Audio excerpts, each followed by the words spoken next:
السلام علیکم ورحمۃ اللہ وبرکاتہ۔ میرا نام ہے عابد علی اور میں اپنے چینل علامہ عابد علی اشرفی سے آپ سے مخاطب ہوں۔ امید کرتا ہوں کہ آپ خیریت سے ہوں گے اور دعا گو ہوں کہ اللہ پاک آپ کو سلامت رکھے۔ آج ہم ایک بہت اہم موضوع پر بات کرنے جا رہے ہیں جو کہ ہر مسلمان کے لیے جاننا ضروری ہے۔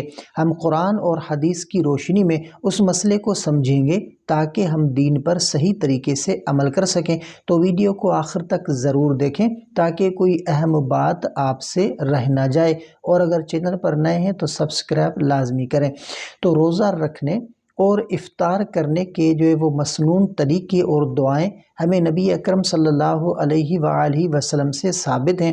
نیت اور دعا روزے کی روحانی کیفیت کو بڑھانے کا ذریعہ ہے، اس لیے ہر مسلمان کو انہیں یاد کر کے اپنا معمول بنانا چاہیے۔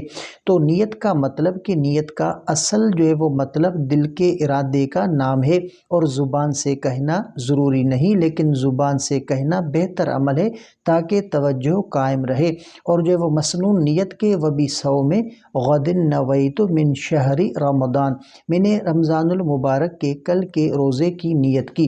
رسول اللہ صلی اللہ علیہ وآلہ وسلم نے فرمایا کہ جو شخص طلوع فجر سے پہلے روزے کی نیت نہ کرے اس کا روزہ نہیں ہوتا۔ اس حدیث سے معلوم ہوتا ہے کہ روزے کی نیت جو ہے وہ طلوع فجر سے پہلے کر لینی چاہیے، اور بہتر یہی ہے کہ رات کو سونے سے پہلے یا سحری کے وقت جو ہے وہ نیت کر لی جائے۔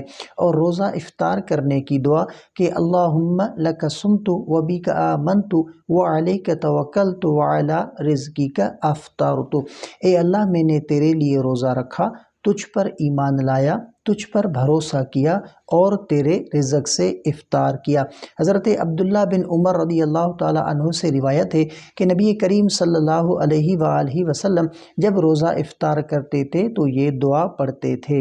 اور دوسری بات کہ افطار کے وقت دعا کی قبولیت، نبی کریم صلی اللہ علیہ وآلہ وسلم نے فرمایا کہ افطار کے وقت روزہ دار کی دعا رد نہیں کی جاتی۔ افطار کا وقت ایک خاص برکت کا وقت ہوتا ہے، اس لیے اس وقت اللہ تعالیٰ سے جو بھی دعا مانگی جائے وہ قبول ہونے کے امکانات زیادہ ہوتے ہیں۔ اور چوتھی بات کہ روزہ کھولنے کا مسنون طریقہ، تو سب سے پہلے دعا پڑھ کر روزہ کھولنا چاہیے، اور کھجور سے افطار کرنا سنت ہے۔ حدیث کے نبی اکرم صلی اللہ علیہ وآلہ وسلم کھجور سے افطار فرماتے، اگر نہ ملتی تو پانی سے افطار کر لیتے، اگر کھجور دستیاب نہ ہو تو پانی سے افطار کرنا بہتر ہے۔